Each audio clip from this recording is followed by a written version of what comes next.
Congress is facing new pressure to pass a stalled measure aimed at combating police misconduct. Just this weekend, Memphis police disbanded, as we mentioned, the special unit that the former officers charged in Tyre Nichols' death were members of. There are renewed calls for lawmakers to approve the George Floyd Justice in Policing Act, named, of course, for the man murdered by former Minneapolis police officers in 2020. It passed the Democratic-controlled House in 2021, but did not go anywhere in the Senate. Joining us now for more on this is CBS News Congressional correspondent Nikole Killion. Nikole, good to see you. Glad to have you on this topic. You've already got partisans lining up on either side of this bill, some saying it's the bare minimum, others saying it's totally unnecessary and also wouldn't do any good. But let's start with the basics. What is actually in the act? What can you tell us about it?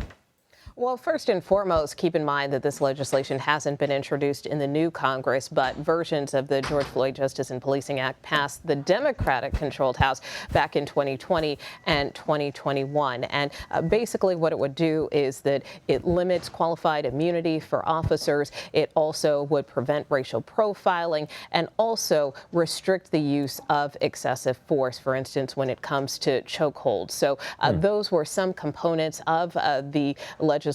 And again, there are renewed calls to try to bring it back, of course, in light of what happened to Tyre Nichols. And Nikole, I mean, those bipartisan negotiations on the bill collapsed in the last Congress. Can you just tell us why? What was it that faced the most opposition?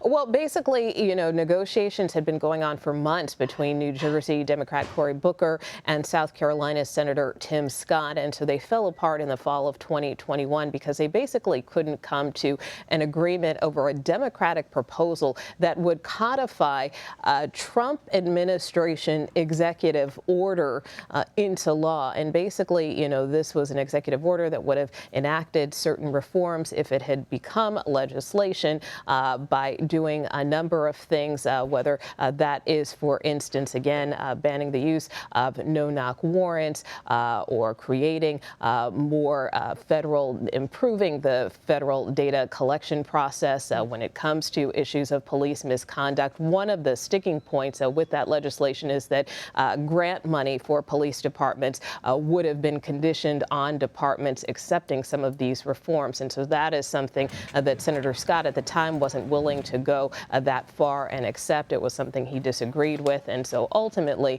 Senator Booker called the negotiations off. And we really haven't seen much progress or even discussion of this issue since then, although both senators do remain in contact.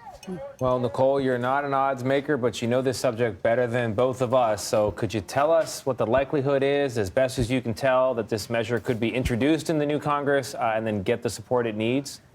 Right now it appears that it could be an uphill climb. I've heard from some sources that the George Floyd Justice and Policing Act may not even be introduced, for instance, in the House this week. And who knows if it will come up at all, specifically because we're dealing with a Republican-controlled House, which is unlikely to take up this legislation. On the flip side, again, there are calls for Senator Booker and Senator Scott to revive their negotiations and their discussions. I do know, according to some sources familiar with Senator Booker's plans, for instance, that he does intend to introduce police reform legislation in the coming weeks. He kind of nodded to that in his statement Friday about Tyre Nichols, saying that he may put forth some legislative efforts. In terms of Senator Scott, a spokesperson for his office tells me that he continues to work on this issue and welcomes anyone from the other side of the aisle to work with him on the issue. So again, hope springs eternal that possibly maybe they can restart those discussions in the Senate. We'll see.